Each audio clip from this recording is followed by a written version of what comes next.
Hello my dear friends, you're on the Military Summary channel, and this short video we're going to discuss the most important events that took place during the previous night. And first we're going to start with Kherson area. Today the Russian sources, to be more precise the blogger military expert Rybar, reported that as a result of a special operation the Ukrainians managed to land their troopers in front of Krynki. So basically we can say that the Ukrainians have created the second bridgehead on the Russian bank of the river. Not on the Russian bank, mainly currently we see the clashes for the islands between the banks of the river, but anyway we see that the Ukrainians managed to maintain their positions and to get as close as possible to the Russian supply roads. And probably if the Ukrainian forces in this area have some light mortars, of course they can establish even at least partial fire control over the area road between Kazachye Lagery and Krynki. The same situation the Ukrainians we can see in the vicinity of Antonov Bridge. The Ukrainians also have sent another portion of their forces on this bank of the river, and they return control over the bridgehead above the Antonov Bridge. The Russians from their side continue bombing and shelling Ukrainian positions and mainly using the aircraft, and today the Russians published another video of that, not today but these days from 6th till 8th of July. The video that confirms that the Russians still haven't managed to push the Ukrainians from this area, and this video is very interesting. The shell was very accurate and the Russians hit the hotel on this side of the Dnipro River, this one, but the thing is that this hotel used to be under Russian control a few days ago. So as we can see, the Ukrainians continue pushing and the Russians continue stepping back towards the southeastern residential area. You need to understand one thing about this Ukrainian operation. As I see, I'll give you my opinion, maybe I'm wrong. So the thing is that Ukrainians are not planning to cross the river, of course. They're planning to create few points of pressure on the Russian side of the river. And the purpose of this is to stretch Russian artillery and to stretch Russian air forces.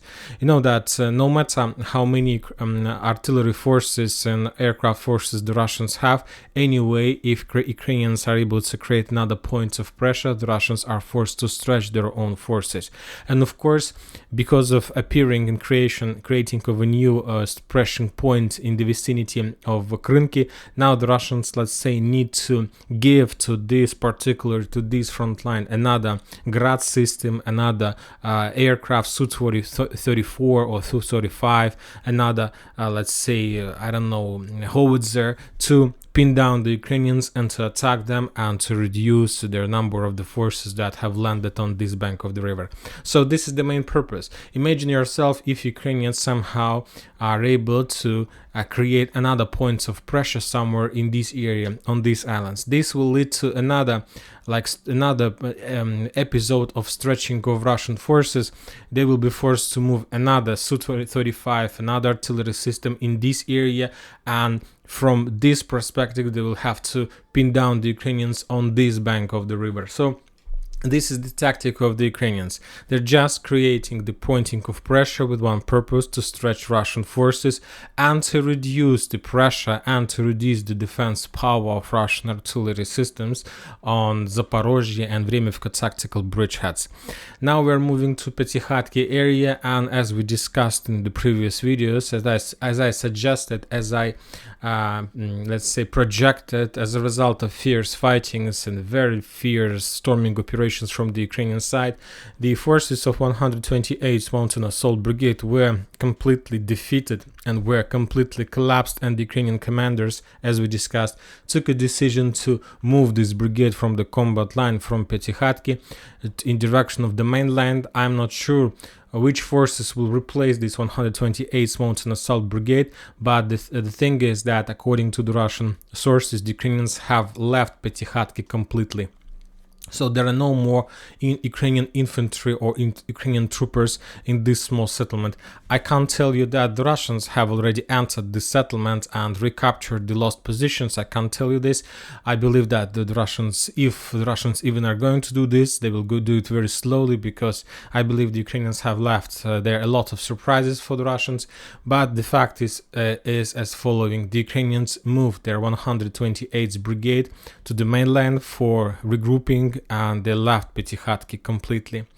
When talking about Avdiivka tactical bridge, when talking about Bradley Square, the Ukrainians continued doing regrouping, trying to move as close as possible forces to the combat line, but yet they haven't made any greatest offensive operation, any attempt to attack Russian positions in direction of Robotina. For now, they still continue trying to developing process and digging in process. From the other side, the Russians see that Ukrainians, they're doing this very slowly, because we know that Ukrainians, it's a very bad thing to use convoys when regrouping and redeploying forces. So the Ukrainians have just one option: to send small groups of tanks and armored vehicles to the south. The Russians, of course, also see these small groups of infantry, and the Russians tried to bomb the Ukrainians during the redeployment process to the south. And during the previous days, we got another destroyed tank in direction from Novodonetske to Robotina, another destroyed Bradley on the road between Novodonetske and Novomykhailivka.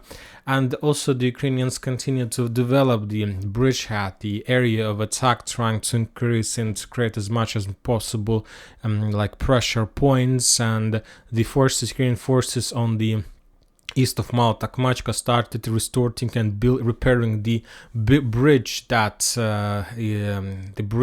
located on the road in direction of Russian positions. So basically, the Ukrainians probably wanted, or at least they tried their luck to restore the bridge and to restore the offensive operation in direction of Novomykhailivka. But as you can see on the video, the engineering vehicle was attacked by the Russians, and the Ukrainians were forced to step back. Now we are moving to Avdiivka tactical bridgehead. There are no updates, no changes on this area. There are still very fierce fightings, as we discussed, in the square between Stepovo, Livadne, Novodonetske, Rovnopol and Piatykhatky. The Ukrainians continue bombing and shelling the small settlement Piatykhatky with every type of weapon they have. Of course, they understand that they need to capture, so we saw the battle tank duels in this area, and now the Ukrainians continue bombing the settlements using artillery. But as you can see, most of the buildings in this small village is normal. They are not reduced to ruins, so the Russians still have a lot of reserves, a lot of engineering reserves to continue defending this settlement. And the Russians, of course, will continue doing this because they understand the value of the settlement, and they will not allow the Ukrainians to obtain the operational square. Now we are moving to the south of Marinka. Yesterday we discussed the kamikaze machine in this area, and finally the Russians have managed to geolocate the area. They geolocated the area where the Russians were using this armored vehicle. So this is, one more time, this is kamikaze machine that were heading in direction of Ukrainian position. The video of explosion was like geolocated, and basically we see that the Russians even closer than I thought in direction of Novomykhailivka. As you can see, one more time, the Russians left the kamikaze machine and they sent this machine without a driver in direction of Ukrainian fortifications in the Ukrainian trenches. The Ukrainian authors of this video says that this machine didn't make any damage to Ukrainian defense orders, but I believe that the soldiers on the ground knows better. Have they managed to deal damage or not? Anyway, currently, as we can see, according to that video, the Russians are trying to develop their offensive operation in direction of this defense belt.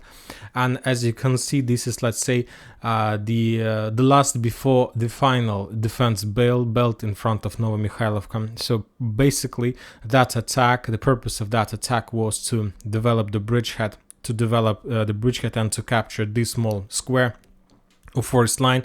And after that, we can say that the Russians will be able to start attacking. Even they will be able to see the edge positions of the Ukrainians in Novomykhailivka. Now we're moving further to Avdiivka. The Ukrainians continue regrouping their forces after taking control over the edge position. They continue sending their infantry in direction of the edge line, of the zero line, trying to complete the regrouping and to prepare the Ukrainian forces before another episode of attack in direction of these two settlements.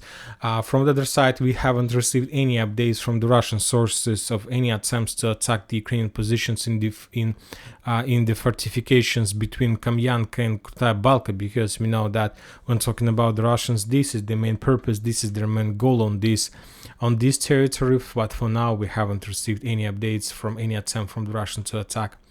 A very interesting update we got from Kurdyumov coming from the south of Klishchiivka area. As you can see, this is the X version of the map, not like X version, this is the update that we had at least 2 days ago, and today the Russians published the video, sorry for video haven't uploaded, that they were bombing and shelling the Ukrainians' armored vehicles exactly along the channel.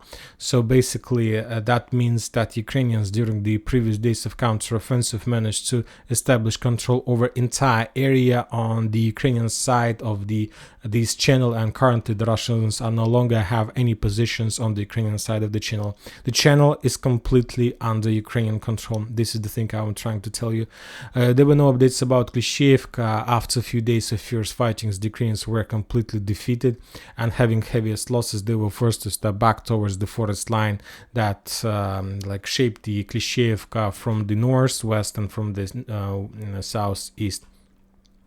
The Ukrainians continue developing their offensive operation in direction of Bilohorivka, and today we got probably the third video in a row. We got the video how the Ukrainians were bombing and shelling the Russian positions inside of this area. So this is the third video.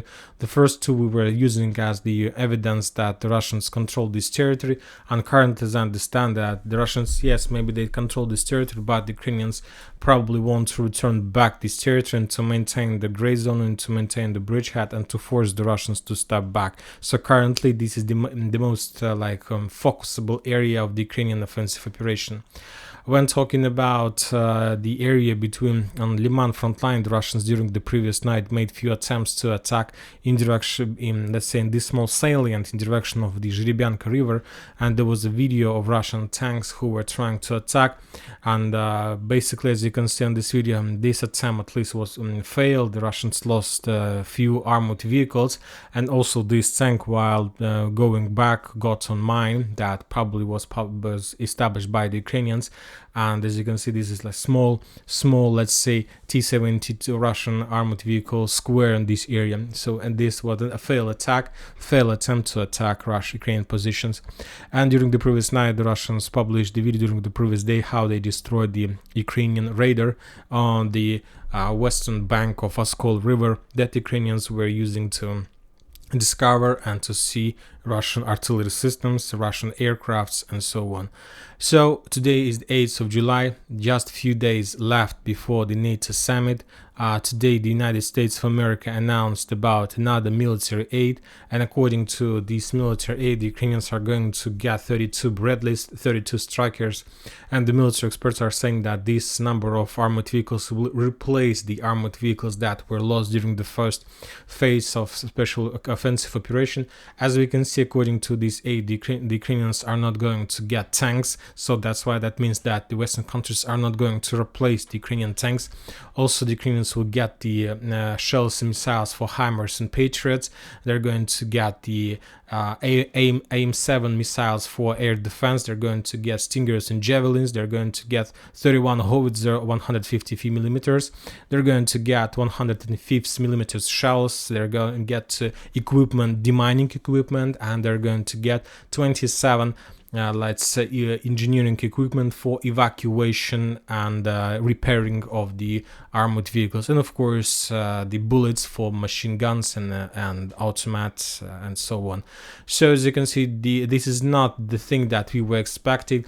I believe that the talks about attacks, missiles and cluster bombs we're going to see after the NATO summit, but some sources are saying that maybe this summer the Ukrainians are going to start negotiation process, because we see that everything is very bad on the front lines for them. The soldiers are dying, and so as you know, Zelensky today visited Turkey, and he had talks with Erdogan, and Erdogan told people that Zelensky, Ukraine do have right to join NATO, but it's everybody has right, even Belarus and Russia has right to join NATO. And the next week the president of Russian Federation, Vladimir Putin, is going to visit Turkey, and I believe that something very interesting was discussed between Zelensky and Erdogan, and next week this message will be sent to Putin. And I believe that everybody currently talks just about one thing, about negotiation and the peace. And that's it for this video. Military Summer channel reminds to condemn any violence in the world. Thank you for watching. Subscribe to my channel, put your likes, join my Patreon, and have a good day. Bye bye.